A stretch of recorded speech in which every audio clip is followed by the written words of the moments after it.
Commander Jake Sullivan watched the stars disappear behind them. His ship, the Horizon, carried 50,000 people. They were leaving everything they knew. Behind them, 100 more ships followed the same path. All of them carried humans. All of them were being forced to leave. The Galactic Council had made their decision 3 weeks ago. Every member voted the same way. Humanity had to go. They said humans were too dangerous, too violent, too unpredictable. The final vote came after the incident on New Haven Colony. Raiders attacked the colony and the humans fought back. They used weapons the Council called primitive and brutal. They won the fight, but they lost their place in the galaxy. Jake remembered the day the Council's messenger arrived. His name was Zekthor, and he was a Vraxian. His people were tall and thin, with 4 eyes that never seemed to blink. They came from a peaceful world where fighting was almost unknown. Looking at humans must have been like looking at monsters. The message was simple. Humanity would be taken to Sector 0. It was a place beyond the Veil of Stars. No one who went there ever came back. The dark matter was so thick that ships could not navigate. Sensors did not work. It was a death sentence wrapped in polite words. Zekthor called it mercy. Kate Morrison walked onto the bridge. She was Jake's second officer and one of his oldest friends. Her eyes were red. She had been crying, but she stood straight and spoke clearly. She told him that all the refugee ships had reached the meeting point. They were ready to enter the Veil. Jake looked at the view screen. The Veil of Stars looked like a wall of twisted space. It shimmered and moved like something alive. Dark matter created gravity storms inside it. Ships that tried to cross it got lost. Their navigation systems failed. Their crews died in the darkness, alone and afraid. But Jake had no choice. Behind them, Council warships waited to make sure they went through. If they tried to run, they would be destroyed. If they refused, they would be destroyed. The only path was forward into the unknown. He gave the order. All ships moved forward at full speed. The horizon shook as it hit the edge of the Veil. Lights flickered. Alarms sounded. People screamed in the passenger sections. Jake held onto his chair and watched the view screen fill with chaos. Space itself seemed to break apart around them. Colors that should not exist flashed across the screen. The ship's computer tried to make sense of what it saw, but the numbers kept changing. North became south. Up became down. Time seemed to slow and speed up at the same moment. Kate fell to the floor. Other crew members grabbed whatever they could to stay standing. Jake kept his eyes on the screen. If he looked away, if he showed fear, everyone else would panic. He had to be strong. He had to be their rock in this storm. The journey through the Veil took 6 hours. It felt like 6 years. When they finally burst through the other side, half the crew was sick. The other half was too scared to move. But they were alive. Against all odds, they had survived. Jake checked the sensors. 97 ships had made it through. 3 were missing. 3,000 people lost in the crossing. He felt sick, but he could not show it. He had to keep moving forward. Kate pulled herself up and checked her station. She told him what they all feared. They could not go back. The Veil was like a one-way door. They could see through it with the sensors, but they could not cross it again. Not without better technology. Not without a miracle. Jake looked at the space around them. It was darker here. The stars were farther apart. Strange energy readings came from every direction. This was Sector 0. This was the abyss. This was where humanity would either die or become something new. He called a meeting with the other ship commanders. Their faces appeared on screens around the bridge. Some looked scared. Some looked angry. All of them looked to him for answers. Jake spoke slowly and clearly. He told them the truth. They were trapped. They could not go home. The Council had thrown them away like garbage. But they were still alive. They still had their ships. They still had each other, and most importantly, they were still human. He reminded them of human history. Humans had always survived impossible situations. They lived through ice ages and plagues. They crossed oceans in wooden boats. They went to space in metal cans held together with hope and math. Every time someone said humans could not do something, humans proved them wrong. The Council thought throwing humans into the abyss would solve their problem. They thought humans would die quietly in the dark, but they forgot something important. Humans were born in darkness. Earth had long nights and deep oceans. Humans learned to make fire and create light. They learned to survive where other creatures could not. Jake made a promise to everyone listening. They would not just survive, they would thrive. They would build new homes. They would develop new technology. And one day maybe they would return, not as refugees begging for scraps, but as equals, maybe even as something more.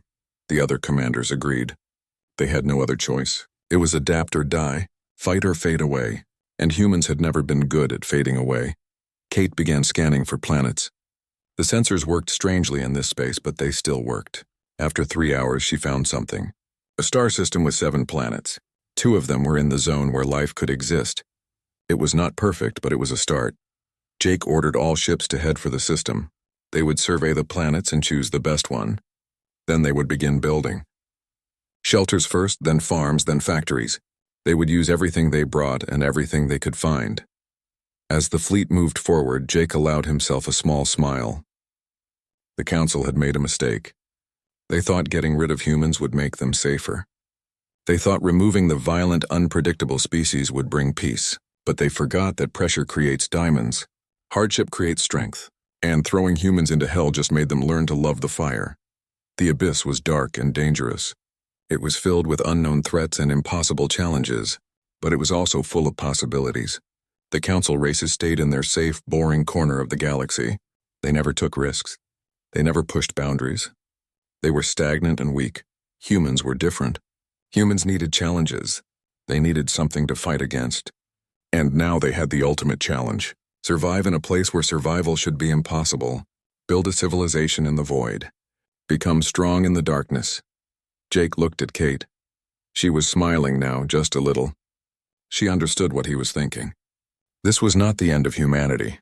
This was the beginning of something greater. The council had cast them into the abyss, but the abyss would not destroy them. It would forge them into something the galaxy had never seen before. The horizon led the fleet deeper into Sector 0. Behind them, the veil of stars closed like a door. Ahead of them, the unknown waited, and humanity, as always, moved forward.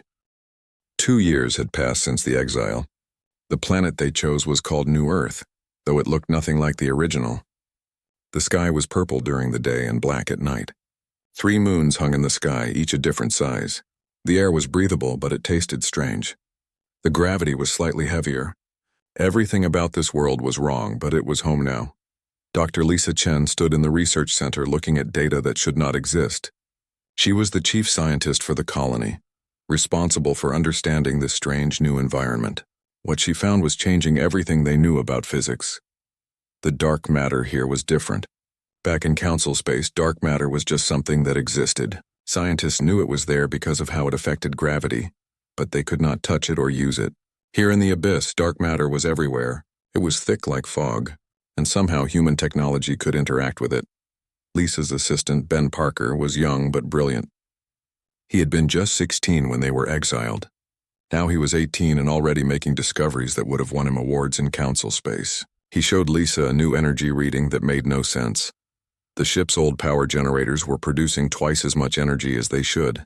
Ben had been studying them for weeks. He finally figured out why. The generators were pulling energy from the dark matter around them. It was like the universe itself was giving them free power. Lisa could not believe it at first. She ran the tests herself. She checked every number 3 times.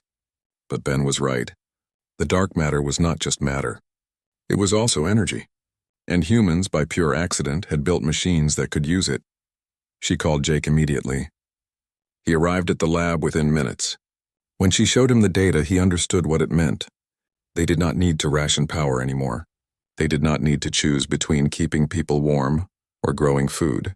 They had unlimited energy, but that was just the beginning. Sam Rodriguez, the chief engineer, made another discovery. He was trying to fix the navigation systems that had failed in the veil. He wanted to understand why they stopped working. What he found was incredible. The navigation systems did not fail. They were just reading something new. The dark matter created patterns in space. These patterns moved and flowed like rivers. The old sensors tried to ignore them because they were taught to look for normal space. But Sam reprogrammed the sensors to see the dark matter rivers.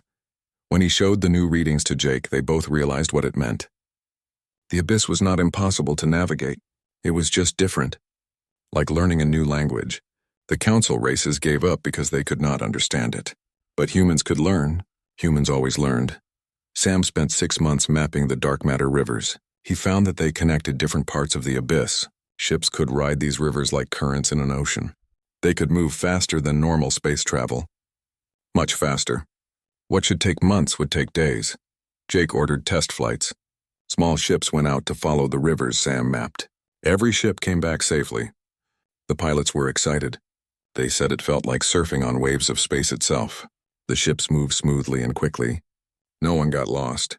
No one died. With navigation solved and power unlimited, humanity began to expand. They found 6 more suitable planets in nearby systems. Ships full of colonists left New Earth to start new settlements.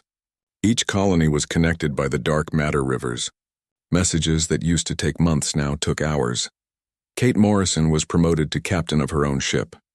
The vessel was called the Pioneer, and its job was to explore deeper into the abyss. She took a crew of volunteers and headed into uncharted space. 3 weeks later, she found something amazing. It was an asteroid field, but the asteroids were made of materials that did not exist in Council space. Metals that were lighter than aluminum but stronger than titanium. Crystals that could store energy better than any battery. Elements that should only exist in the cores of dying stars. Kate brought samples back to New Earth. Lisa studied them in her lab. Sam tested them in his workshop. Both of them came to the same conclusion. These materials would change everything. Ships could be built lighter and faster. Weapons could be more powerful. Technology could advance in ways the Council never imagined. Jake called a meeting with all the colony leaders. There were 17 colonies now, spread across 7 star systems. Each leader appeared on a screen in the conference room. Jake told them about the new materials. He told them about the energy and the navigation. He told them the truth. Humanity was no longer just surviving. They were thriving. The abyss that should have killed them was making them stronger. Every challenge they faced taught them something new. Every problem they solved led to new discoveries. But Jake also warned them. They could not become comfortable. They could not stop pushing forward.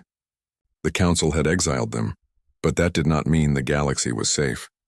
There were other threats out there. Unknown dangers hiding in the dark. They had to stay sharp. Stay ready. Stay human. Lisa suggested building a central station, a massive structure that would serve as the heart of their new civilization. It would have research labs, shipyards, and command centers. It would be a symbol of what humanity had become. The project took 8 months. Ships from every colony brought materials. Workers from every settlement helped build it. When it was finished, the station was the largest structure humanity had ever created. They called it New Earth Station, and it orbited their capital planet like a metal moon. From the station, Lisa could see everything. Ships coming and going, new colonies being founded, the dark matter rivers flowing through space like glowing threads. It was beautiful in a way that made her chest tight with emotion. They had done it. Against all odds, they had built a new home, but she also felt something else, a nagging worry in the back of her mind. They were growing strong, yes, but they were also isolated, cut off from the rest of the galaxy. What if something happened in Council space? What if there was a threat they did not know about? She shared her concerns with Jake. He understood. He had been thinking the same thing. They needed information. They needed to know what was happening beyond the veil. But how could they find out when they could not cross it? Sam had an idea. If they could ride dark matter rivers inside the abyss, maybe they could use dark matter to see through the veil. He started building a new kind of sensor, one that used dark matter like a lens. It took months of work, but finally he succeeded. The new sensor could see through the veil, not perfectly, but enough. They could detect ships and energy signatures in Council space. They could listen to communications if they tried hard enough. It was like having a window into their old home. At first, everything seemed normal. Council ships moved along their usual routes. Colonies sent their regular reports. Trade continued as always. The galaxy was the same as it had been when humanity left. But then Ben noticed something strange. There were energy readings at the edge of Council space. Big readings, moving slowly but steadily toward populated areas. He showed them to Lisa, and she felt ice in her stomach. She knew what those readings meant. She had seen them before in old research papers, ancient records from extinct civilizations, warnings passed down through generations. The readings matched a threat that most people thought was just a myth. A nightmare from the dark age of the galaxy. Lisa ran to find Jake. When she told him what she found, his face went pale. They both knew what it meant. The Council was in danger, a danger they did not even know existed, and humanity trapped in the abyss was the only one who could see it coming. Chris Martinez stood in the hangar bay, looking at the ship that would carry him back to Council space. It was a small vessel designed for stealth and speed, black as the void around them, with technology that could hide it from almost any sensor. It had taken 2 years to build, and it had one purpose: to cross the veil and deliver a message. Chris had volunteered for this mission. He used to be a diplomat before the exile. He knew how to talk to Council races, how to make them listen. Jake hoped that skill would be enough, but they both knew it was a long shot. The Council had thrown humanity away. Why would they listen now? But they had to try. The threat Lisa found was real. The energy signatures were getting closer to Council space. If her analysis was correct, they had maybe 6 months before disaster struck. 6 months before millions died, maybe billions. Jake came to see Chris off. They shook hands, and Jake gave him a data chip. It contained everything they had learned. The sensor readings, the analysis, the predictions, and also something else. Evidence of what humanity had become in the abyss. Their new technology, their new strength. The Council needed to see both the threat and the solution. Chris climbed into the ship. The cockpit was small but comfortable. The controls were new designs based on dark matter technology. Everything about this ship was more advanced than anything the Council had. Chris just hoped it was enough to make the crossing. The ship launched from the hangar and flew toward the veil. Chris took a deep breath. The last time anyone tried to cross from this direction, they died. But this ship was different. It could ride the dark matter rivers. It could use them to punch through the veil like a needle through cloth. The crossing was rough but fast. The ship shook and groaned. Lights flickered. Alarms beeped. But Chris held steady, following the path Sam had calculated. After 20 minutes that felt like 20 hours, the ship burst through into normal space. He had made it. He was back in Council space. The sensors showed familiar star patterns, known trade routes. His old home, but it did not feel like home anymore. It felt small and fragile compared to the abyss.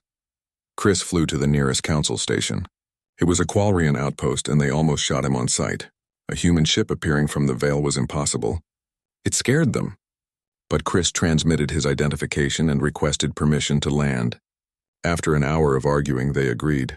The station commander was a Qualrian named Sela. Her crystalline body reflected light in rainbow patterns, and her voice sounded like wind chimes. She stared at Chris like he was a ghost. She said crossing the veil was impossible.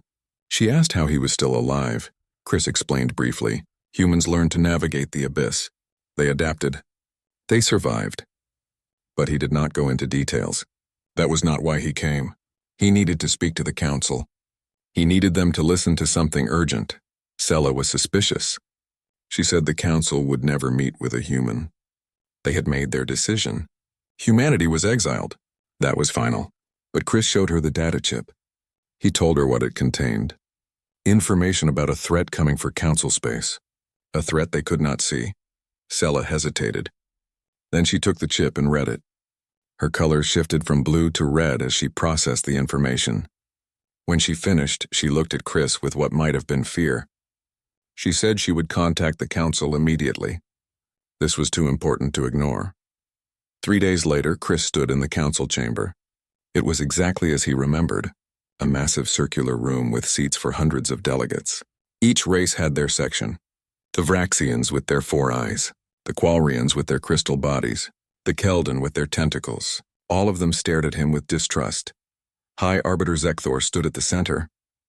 He was older now, but his eyes were still cold and distant. He spoke without emotion. He said the Council had agreed to hear Chris speak. They would listen to his warning.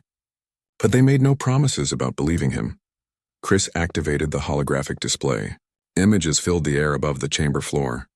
Energy readings, graphs, predictions. He explained everything Lisa and Ben had discovered. There was something coming. Something big. Something that had destroyed civilizations in the past. The Council called it by many names. The endless hunger, the swarm, the devourers. Every ancient race had stories about them. A hive intelligence that traveled between galaxies. They consumed everything in their path, planets, stars, entire civilizations. Nothing survived them. Most council races thought the Devourers were just legends. Stories told to scare children. But Chris showed them the evidence. The energy signatures matched ancient records. The pattern of movement matched old warnings. The Devourers were real and they were coming. Zekthor studied the data carefully. Then he said what Chris feared he would say. Even if this threat was real, what could humanity do? Humans were exiled because they were too primitive, too violent. How could they stop something the council could not? Chris smiled. It was not a friendly smile. He changed the holographic display. Now it showed images of New Earth Station, of the 17 colonies, of ships that moved through dark matter like fish in water, of weapons that channeled energy from the void itself, of technology the council had never imagined. He explained what happened in the abyss, how humanity adapted, how they learned to use dark matter, how they became stronger because of the exile. The council wanted humans gone because they were dangerous. Well, now humans were more dangerous than ever. But that danger could be aimed at a common enemy. The council chamber erupted in chaos. Delegates shouted. Some demanded proof. Others called it lies. A few looked terrified. The idea that humans had not just survived but thrived was impossible to accept. It went against everything they believed. But the evidence was there. The technology was real. Chris offered to let them inspect his ship, to send observers to the abyss, to verify everything he said, because time was running out, and they needed to make a decision. A Keldan delegate named Mora spoke up. Her tentacles waved in agitation. She said accepting help from humanity would be admitting they made a mistake. It would mean the exile was wrong. The council never admitted mistakes. Chris lost his patience. He said pride was worthless when you were dead. The Devourers did not care about council politics. They did not care about who was right or wrong. They would come, and they would consume everything. The only question was whether the council would accept help or die alone. The debate went on for hours. Some delegates wanted to accept. Others refused. Some suggested verifying the threat first. Others said it was already too late for that. The council was divided, and every minute wasted brought the Devourers closer. Finally, Zekthor called for a vote. The chamber fell silent.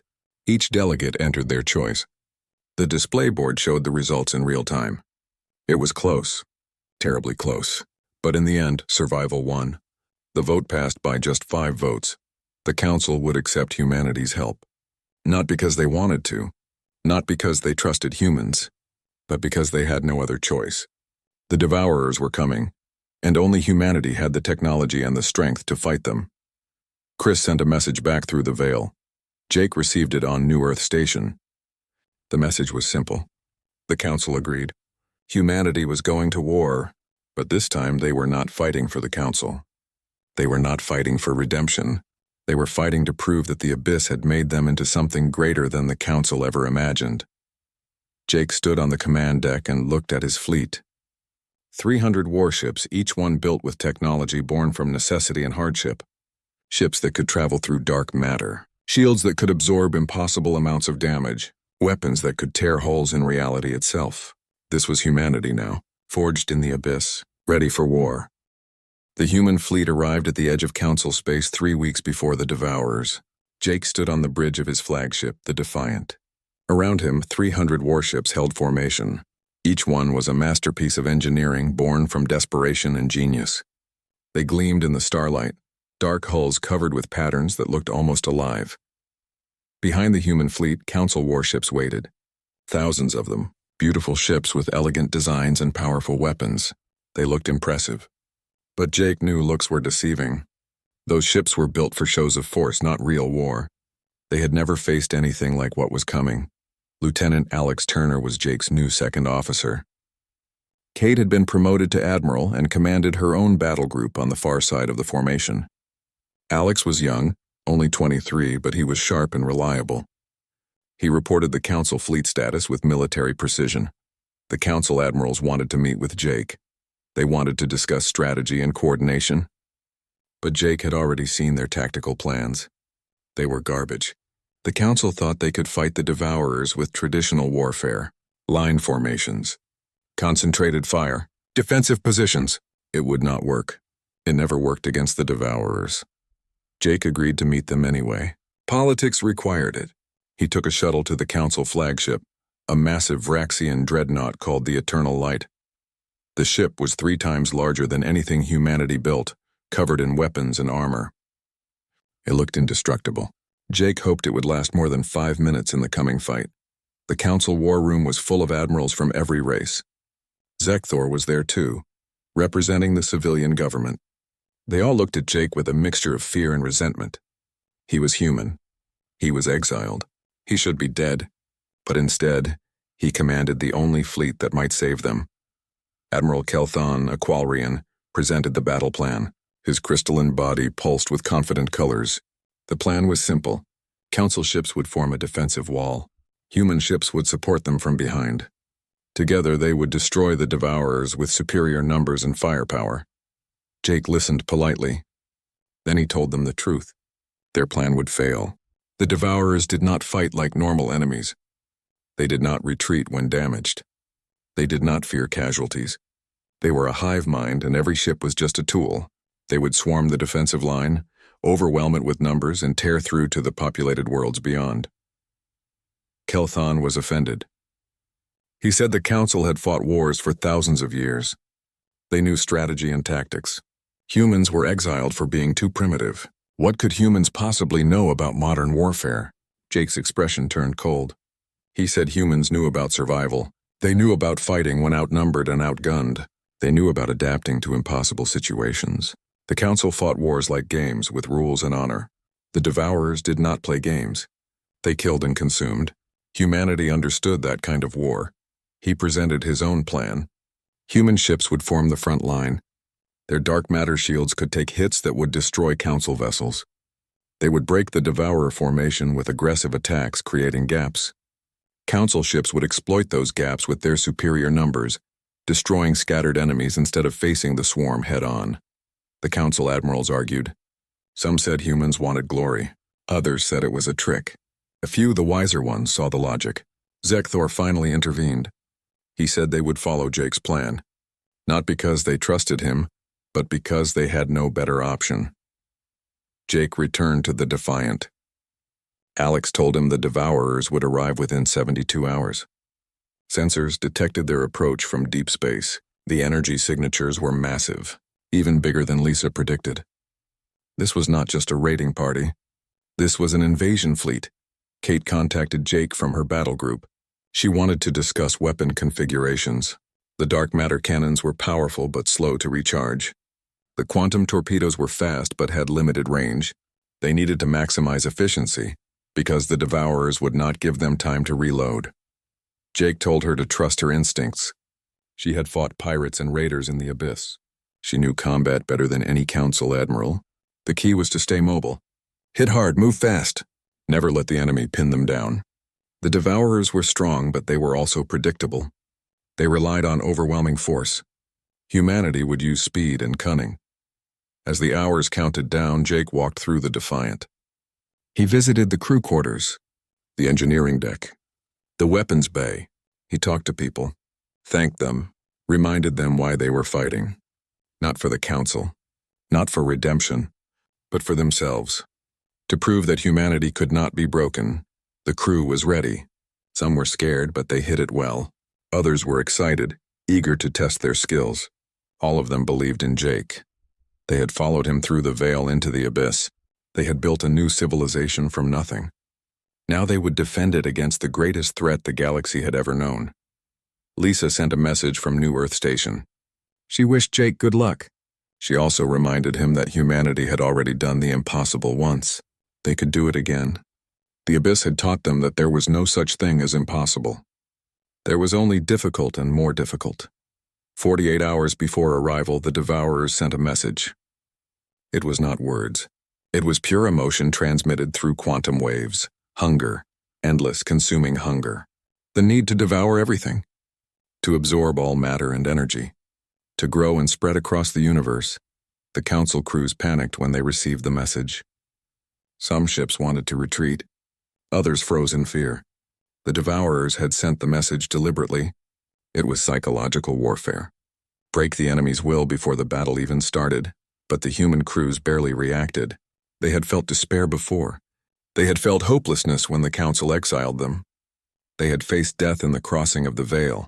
Fear was an old friend. They knew how to look it in the eye and keep moving. Jake sent his own message to the fleet. He reminded them of who they were: humans, survivors, the species that crawled out of caves and built starships, the people who looked at an impossible situation and asked how, not if, the race that was thrown into hell and made it their home. 24 hours before arrival, all ships went to battle stations. Crews ran final checks. Weapons were charged. Shields were tested. Medical bays prepared for casualties. Everyone knew what was coming. The largest battle in galactic history. A fight that would decide whether civilization survived or was consumed. Jake stood on the bridge and looked at the empty space ahead. Out there, beyond sensor range, the Devourers were coming. Millions of bioships, each one a nightmare of organic technology and alien intelligence. They had destroyed countless civilizations. They had never been stopped, but they had never fought humanity before. They had never faced a species that was exiled to the abyss and came back stronger. They had never encountered warriors who learned to turn darkness into power. The Devourers thought they were unstoppable. They were about to learn they were wrong. Alex counted down the final minutes. Every human ship reported ready. Behind them, Council ships nervously held position. The space between the fleets and the approaching threat grew smaller with each passing second. Jake took a deep breath. This was the moment. Everything they had built. Everything they had learned. Everything they had become. It would all be tested now. The abyss had forged them into something new. Now they would show the galaxy what that meant. The Devourers arrived. The Devourer fleet appeared on the sensors like a spreading infection. Thousands of bioships, each one the size of a small moon. They pulsed with sickly green light. Tendrils of dark energy trailed behind them like the tentacles of some cosmic nightmare. They moved with purpose, flowing through space like a swarm of locusts. Jake watched them approach with cold calculation. The enemy had numbers. They had size. They had the advantage of surprise throughout history. But today was different. Today they faced humanity. And humanity had spent 2 years preparing for this exact moment. Alex called out ranges and speeds. The Devourers would be in weapons range in 10 minutes. Behind the human fleet, Council ships nervously adjusted their formations. Some were already firing long-range missiles, but the projectiles detonated harmlessly against the Devourer bioarmor. It was like throwing rocks at a hurricane. Jake waited. Patience was a weapon too. Let the enemy come closer. Let them think victory was certain. Then strike with everything when they least expected it. He learned that lesson fighting pirates in the abyss. Sometimes the best attack was the one your enemy never saw coming. 5 minutes. The Devourers began forming attack patterns. Their bioships organized into groups, each one targeting a specific section of the defensive line. They would hit everywhere at once, overwhelming the defense with pure numbers. It was a simple strategy, but it had worked for them countless times before. 2 minutes. Jake could see the individual ships now on the view screen. They were hideous things, organic hulls covered with what looked like eyes and mouths, weapons that grew from the flesh like tumors. They pulsed and writhed, more alive than mechanical. Looking at them made his skin crawl 1 minute. Alex looked at Jake, waiting for the order. The entire human fleet waited. 300 ships, 30,000 crew members, all of them ready, all of them trusting Jake to lead them through this hell. Jake gave the order. Fire everything. The human fleet unleashed destruction on a scale the galaxy had never seen. Dark matter cannons tore holes in reality, creating cascading failures in the bioship structures. Quantum torpedoes phased through armor and detonated inside enemy hulls.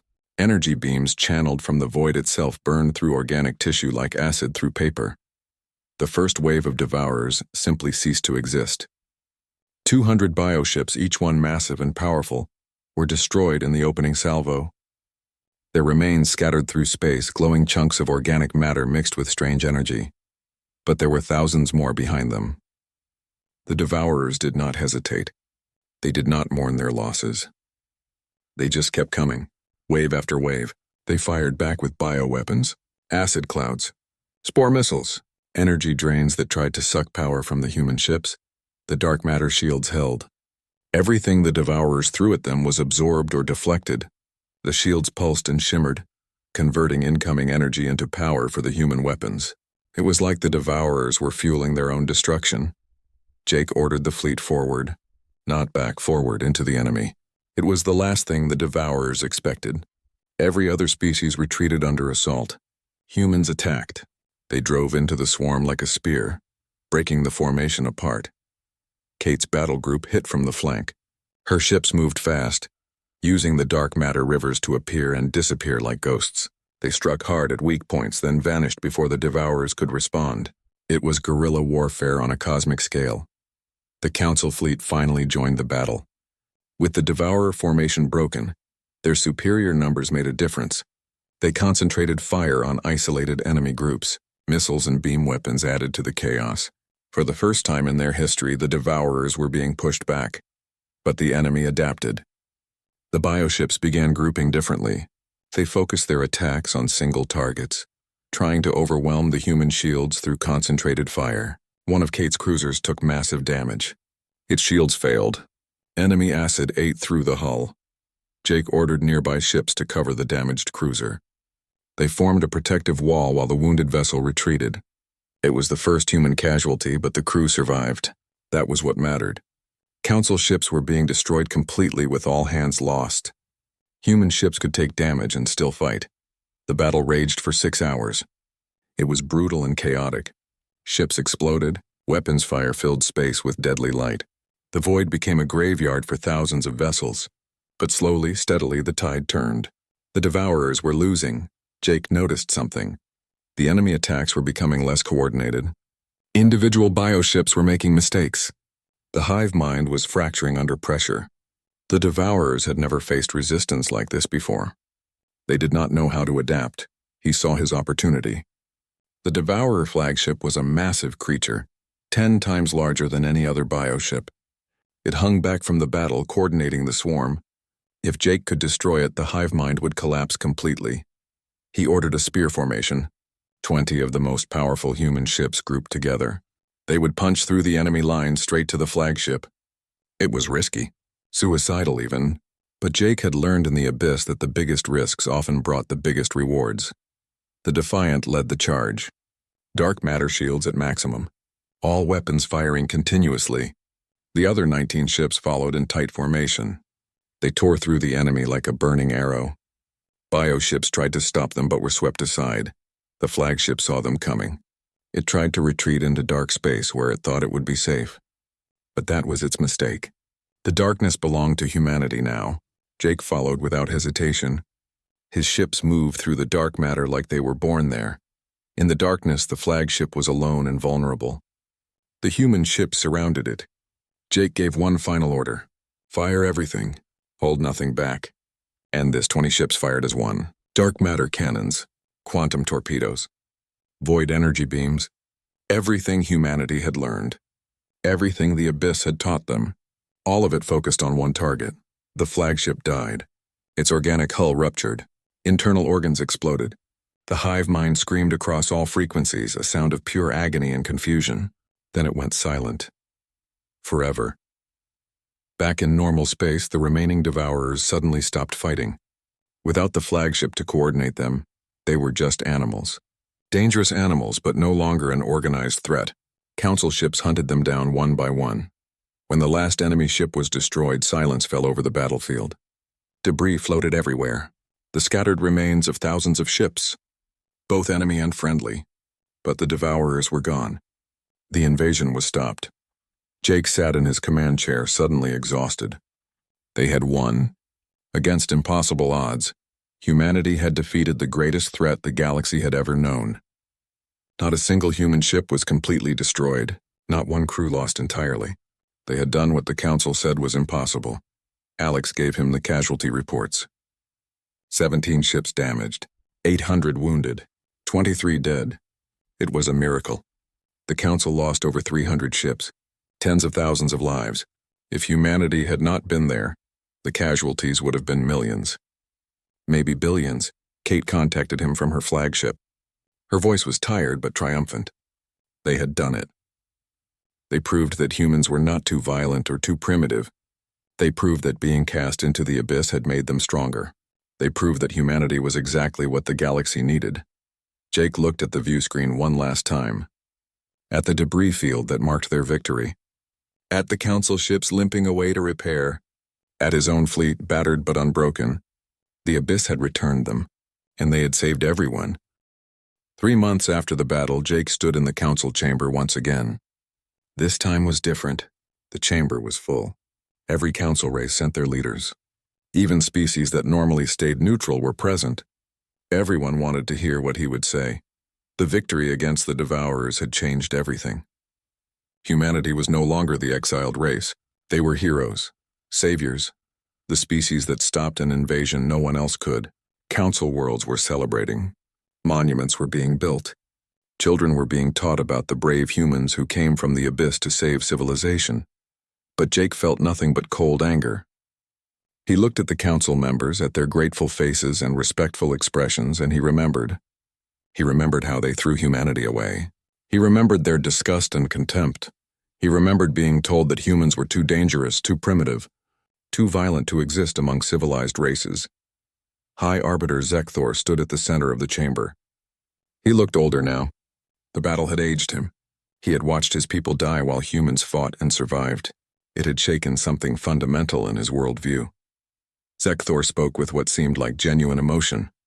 He said the council had been wrong. They made a terrible mistake when they exiled humanity. They judged without understanding. They feared what they should have valued. Now they wanted to make things right. He made an offer. Humanity would be welcomed back to council space. Not as second-class citizens, but as full members. With voting rights. With trade agreements. With all the benefits and protections that came with council membership. The exile was officially ended. Humanity could come home. The chamber waited in silence. Every delegate watched Jake. They expected him to accept immediately. To be grateful. To thank them for their generosity. After all, council membership was what every species wanted. It meant security and prosperity. It meant being part of something bigger. Jake let the silence stretch. He wanted them to feel uncomfortable. He wanted them to wonder what he was thinking. Then slowly and clearly he spoke one word. No. The chamber erupted in confusion. Delegates whispered to each other. Some looked shocked. Others looked offended. A Qualrian named Vera stood up. Her crystalline body flashed with confused colors. She asked why humanity would refuse. They had won. They proved themselves. Why would they choose exile over acceptance? Jake smiled, but it was not a friendly smile. He explained patiently, like talking to children. Humanity did not want to come back because they already had something better. The Abyss was not exile anymore. It was home. A home they built themselves. A home no one gave them or could take away. He activated a holographic display. Images filled the chamber. New Earth station, massive and beautiful. 17 thriving colonies, each one unique and growing. Ships that moved through dark matter like fish in water. Technology that made council science look ancient. A civilization that was stronger and more advanced because of the hardships they faced. Jake continued talking. He said the council threw humanity into the Abyss expecting them to die. Instead, humans adapted. They learned, they grew. The darkness that should have destroyed them became their greatest strength. Why would they give that up to rejoin a council that never wanted them in the first place? Lisa Chen stepped forward.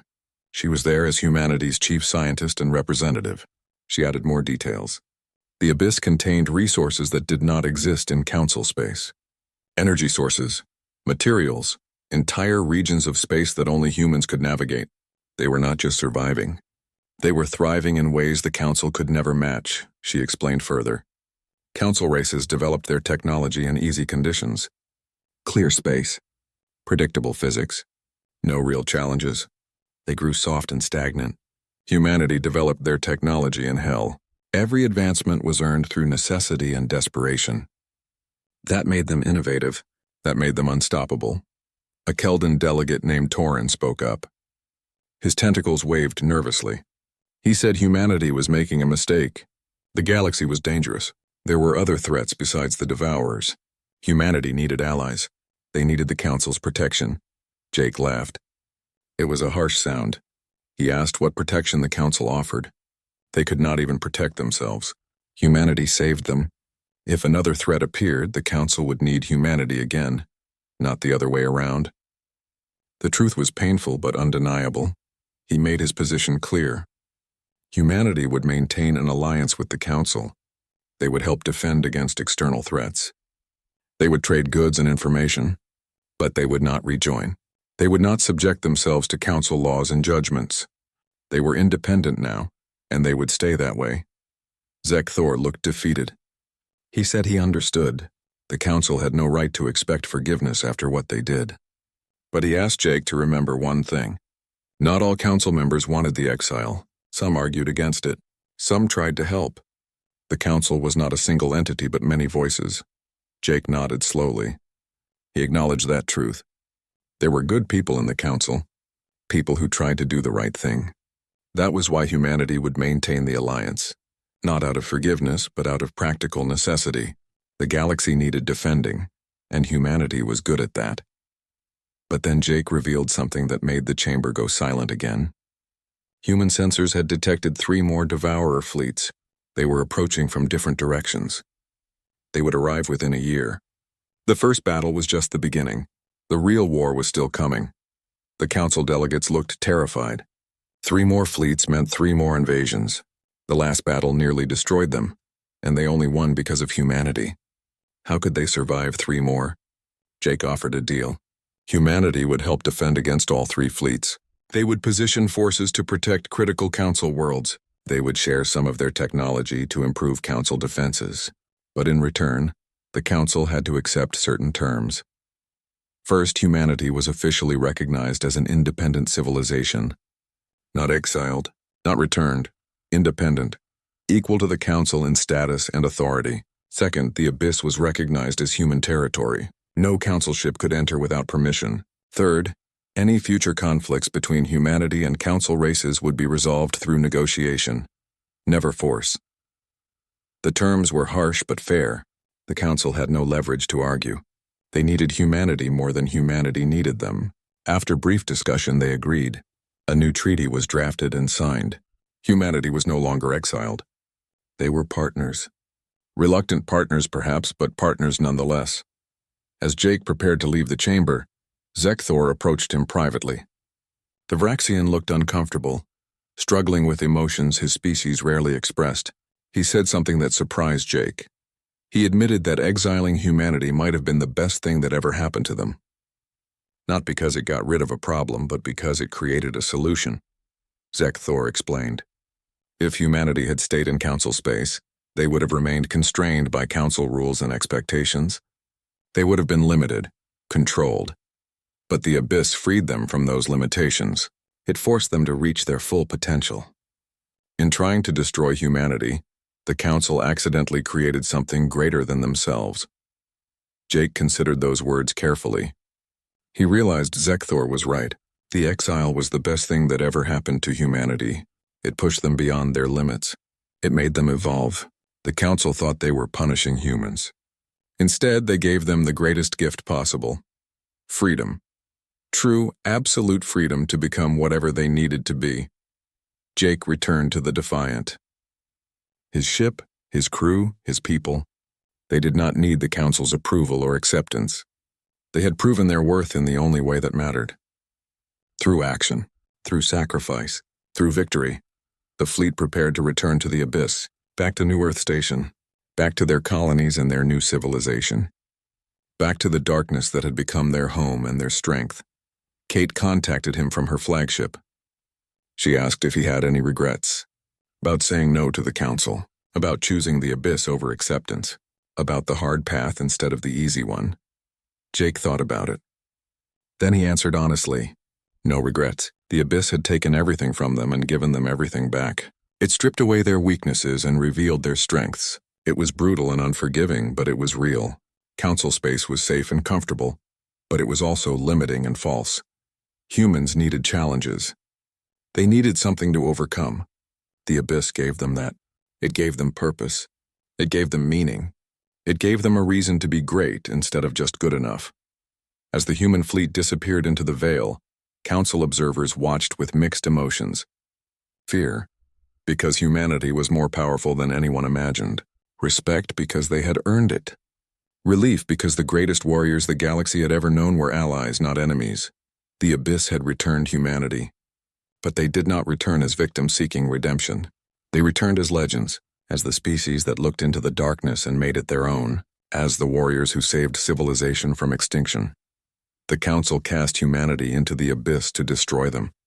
Instead, the Abyss forged them into something the galaxy desperately needed: protectors who could face any threat, innovators who could solve any problem, survivors who could endure any hardship. Humanity had been tested by the ultimate trial.